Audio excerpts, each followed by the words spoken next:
I have with me a very talented young man, Uriel Solis, and he lives here in New York at this time. He's going to be a senior in high school. I met Uriel during the Poetry Slam about a month ago for our teen literary arts magazine called Surge. He wrote an amazing poem, which I'm hoping he will read for us today, among other things. And he was published. Is this for the first time? Your first publication? Or had you been published before? Yeah. So he published with us in this sort of unique publication where we feature the work of teens in our community, like Uriel, and teens that are here at Mount Sinai as patients here in the hospital. So I want to thank you for being here with us. We're planning this new way of really having a conversation with young people who are exploring different aspects of the arts. So let's start with a question that I have from watching you read in the Poetry Slam. When did you first write something? Well, when I was ninth grade, my English teacher, told me about this club that was going to start in my school. So she told me that it will be better for me to go because it will help me to improve my English. Oh, because when I came here, I didn't speak any English at all. So she recommended me to go to this club. And when I started, I felt really good because it was the first time that I really started to think about poetry as something in my life. I never thought I could write like poem or something. In the beginning, I didn't really like poetry. But then when I started to write, I feel connected to it because I'm not really good talking with people, but when I write, I feel more happy. Huh. Yeah. So do you feel it's easier to write down your thoughts and your feelings and your ideas than to speak them out loud? Yeah, because when I speak, then I get an answer. Oh. And that might change what I think. That's so interesting. I actually never thought of that before. So if you're in a conversation with somebody and you're talking about an idea, you might get an answer from that person, but when you're writing, you get to explore the question more. Is that kind of what you mean? Yeah, because when I'm writing, it's like I'm in my own world. It's just my ideas, my thoughts, and based on the things I lived and on the things I see, not based on others people's perspective. So interesting. How old were you when you first came to the States? Well, 15, yeah. Oh, you came at 15.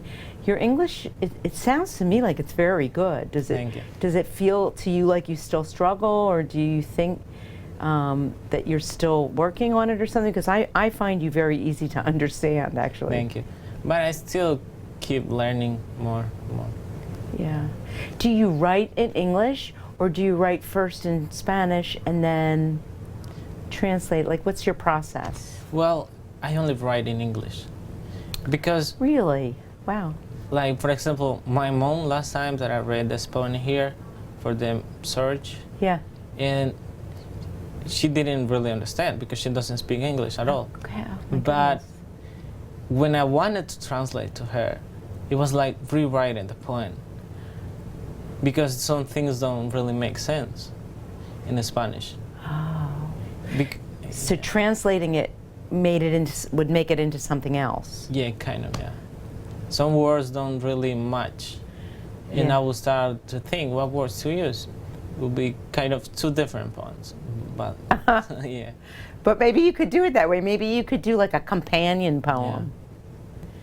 You know, or a response poem or something like that. I thought it was going to be easy to translate the poems, but it's not. Yeah. Because when I write, I only think in English. And so the words in Spanish are different. Right.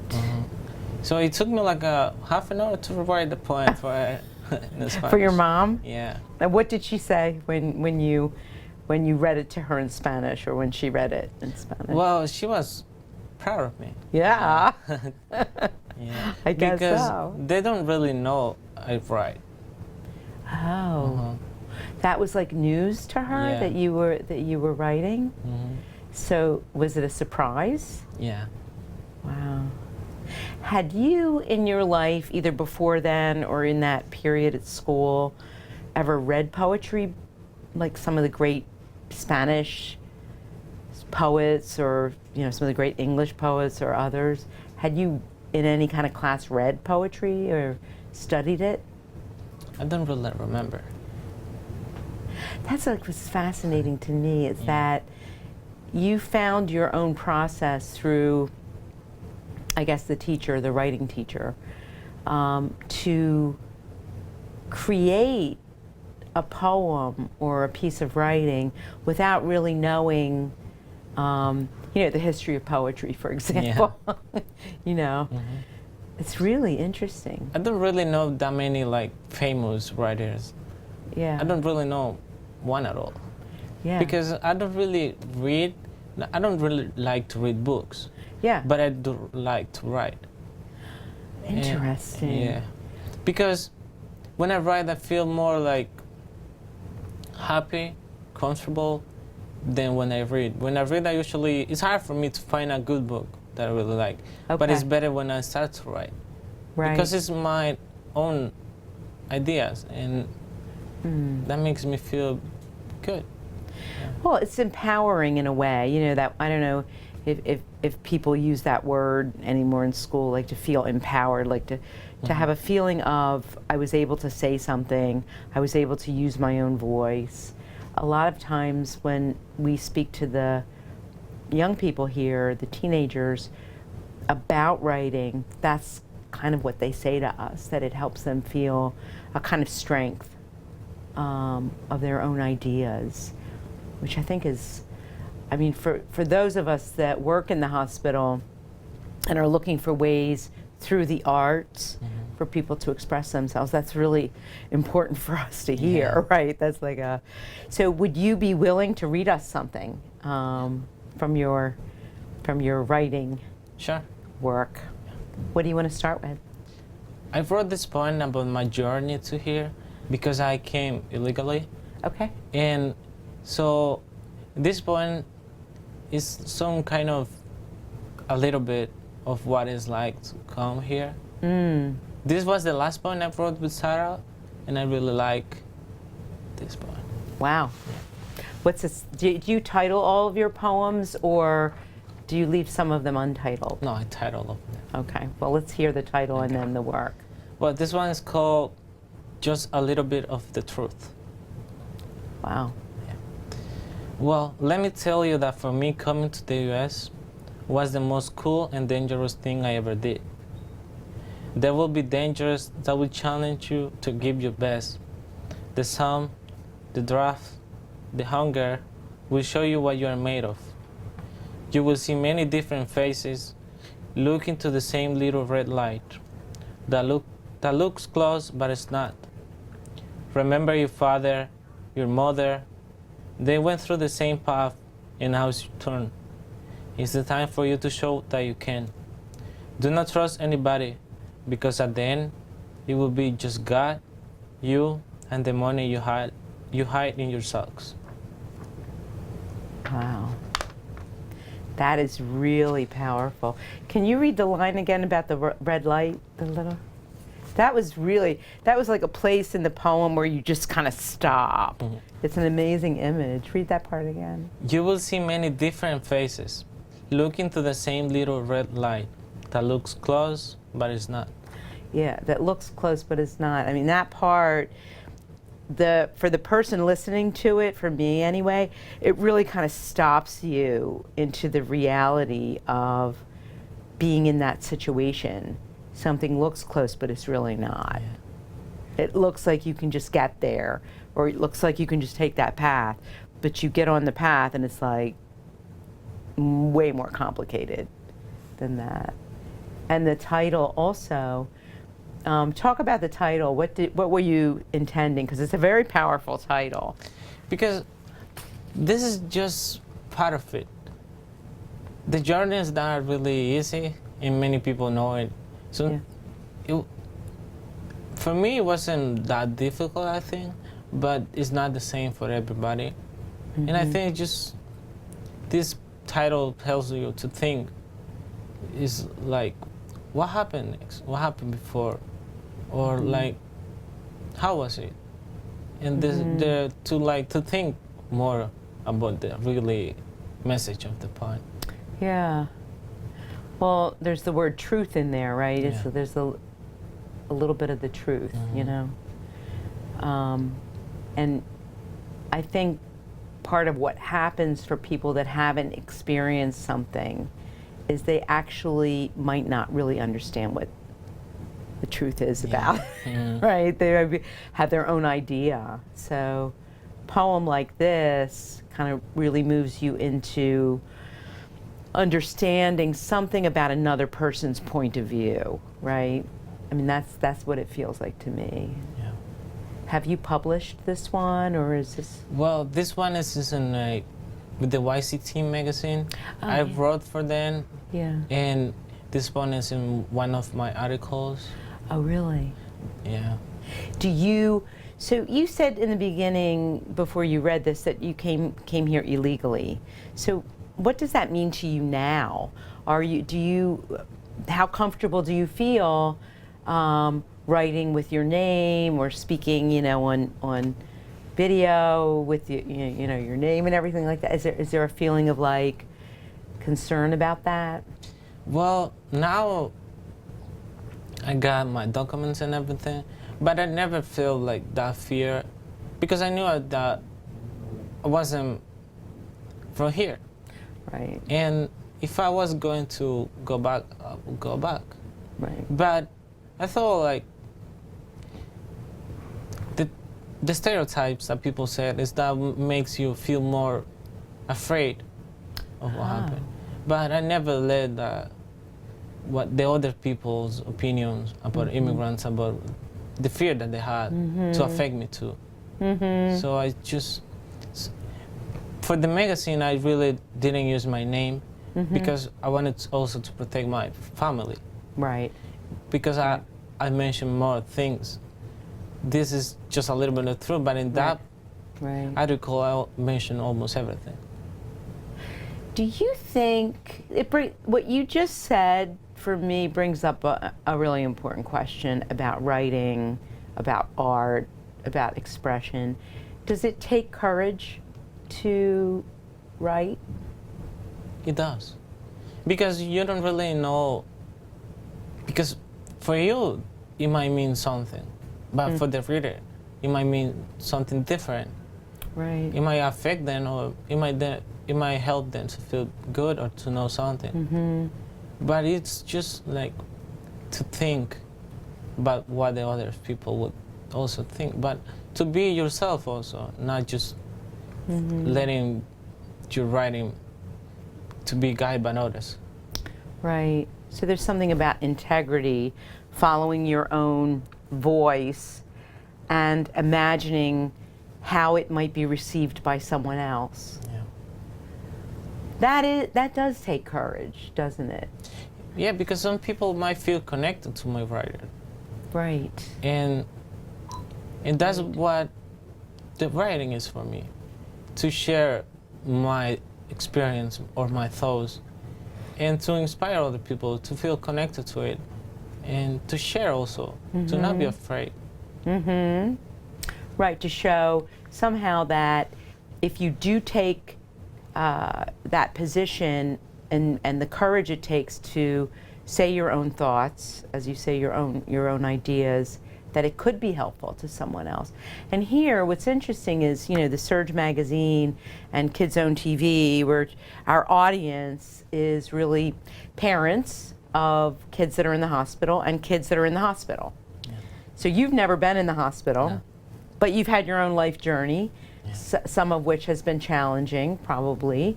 you know, what you're talking about in terms of your journey here, and probably, you know, just in the normal course of a life, other things that come up. But what would you want to say, since our audience is parents of, you know, kids in the hospital and kids in the hospital, what would you want to say to them about finding their own voice, maybe through writing or another way? Well, just to be yourself. Because even though your experience in the hospital might not really be considered really important for other people, but if for you was really important, and for you was something really that marked your life, it's really important to share it, because it might not be really important for some, but many other kids, for example, might feel connected to it. It might feel inspired to share also their story. Right. Because sometimes when we keep our experience just for ourselves, it causes troubles, because you don't really feel like you're letting that weight that is on you. Huh. So it could make you feel isolated if you're really just holding on to your own experience and not sharing it in some way. Yeah, and if you're like me, for example, that is not really good talking to people and telling them what is happening to you in your life. So the writing is the best way to do it, because you're not really hearing from something that is judging you, that this is not right, that it might not be really important. So, but if you write, you might feel better, because you're sharing your life to the paper and not to other people. And you decide to share it. That's right. Oh, that's really a good point. So you have the privacy in a way, and the protection in a way, when you're writing. And then there's a moment when the writing is done where you make a decision. Do I share this? Do I not share it?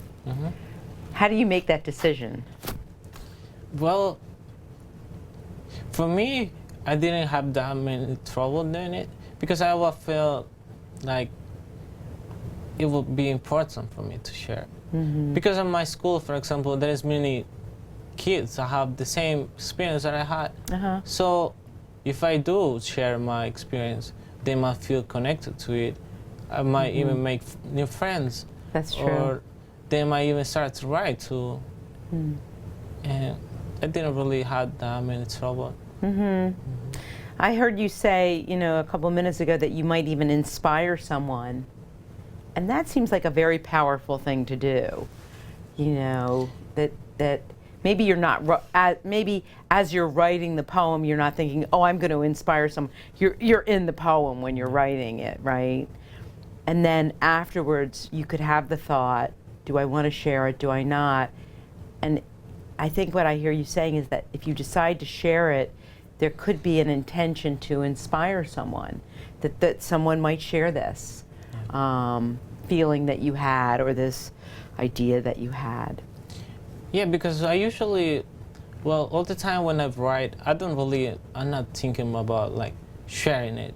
Or this might be like, I want to write the best poem ever. I don't really... On the earth. Yeah, I don't really think that way. I just like, because it's my own life or my own thoughts. Some people I don't really care, but some others might.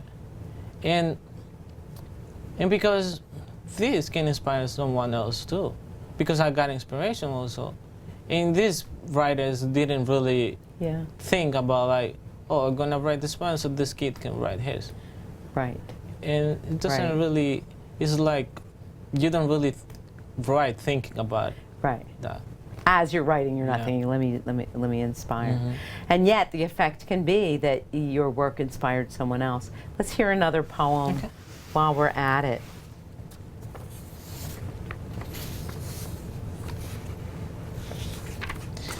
I got this one that is called Thanks.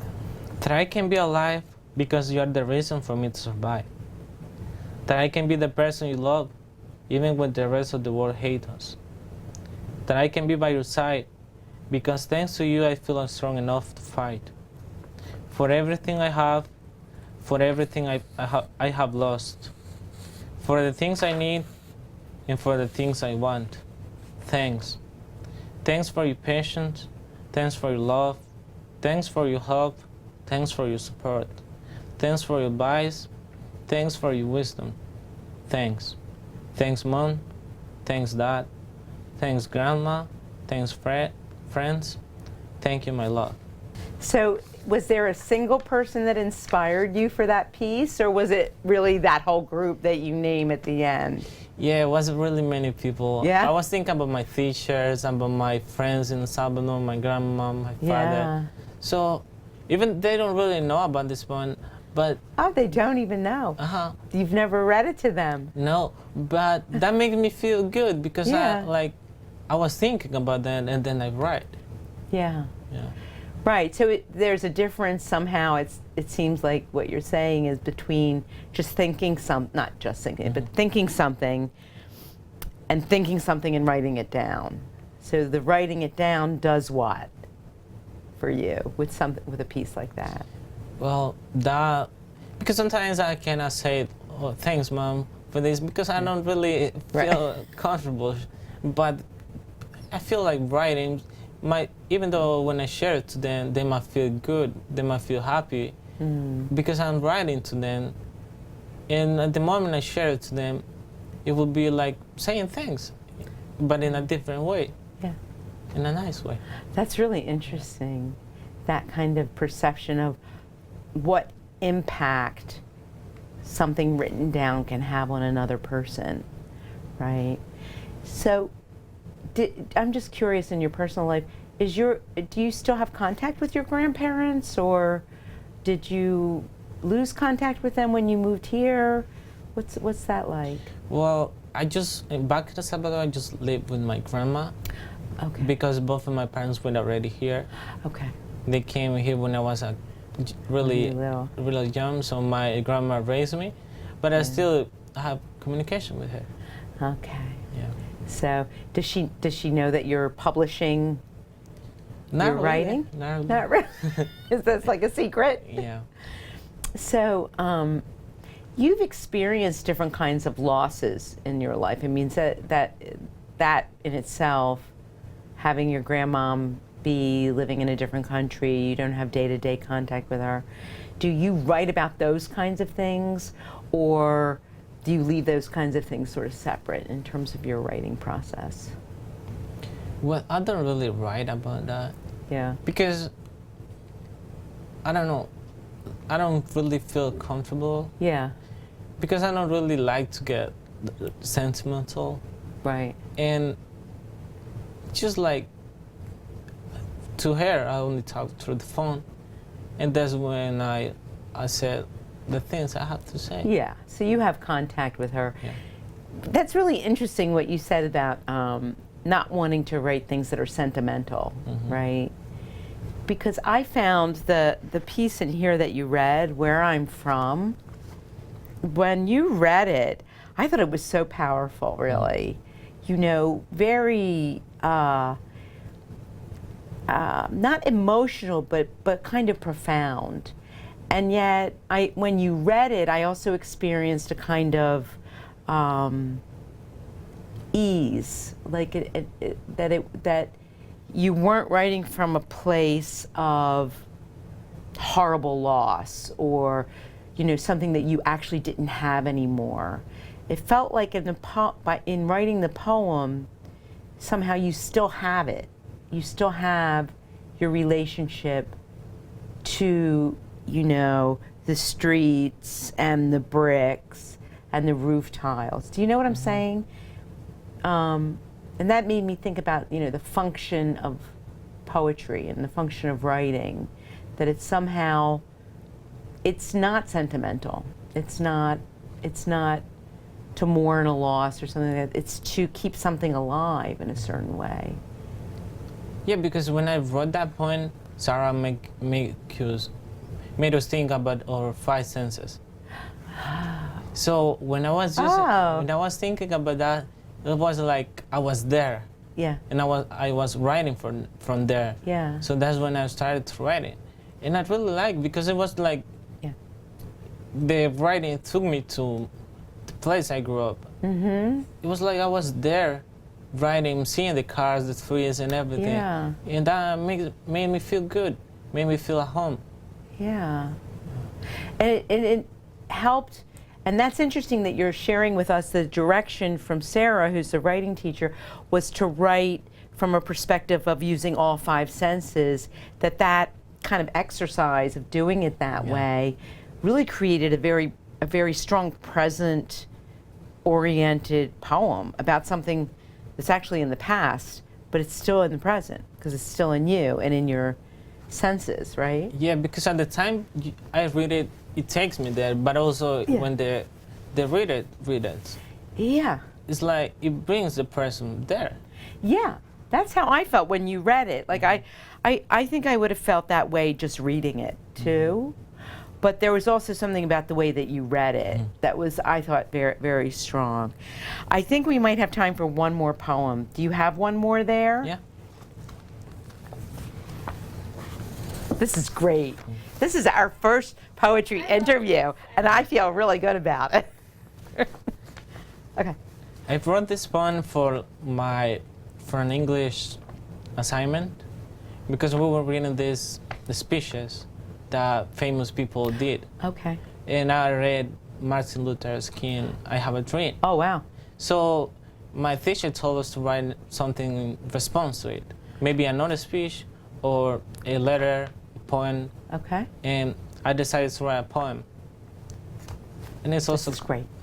and it's called I Have a Dream. Oh. I have a dream, Martin said. I have a dream my mama told me. I have a dream I told my friends. I have a dream today. I have a dream of a better tomorrow. I dream my grandma can live forever. I dream the world can be better, where blood is no longer a river, and violence and inequality is not a fashion. I dream of light being stronger than darkness. I dream of light being stronger than death.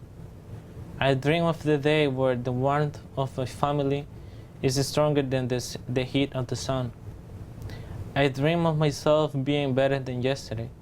I dream of you being the best version of yourself. This is my dream. This is my hope. This is my faith. Dream today, dream tomorrow, and don't stop believing. Thank you. That's really a very beautiful and powerful poem for us to end with.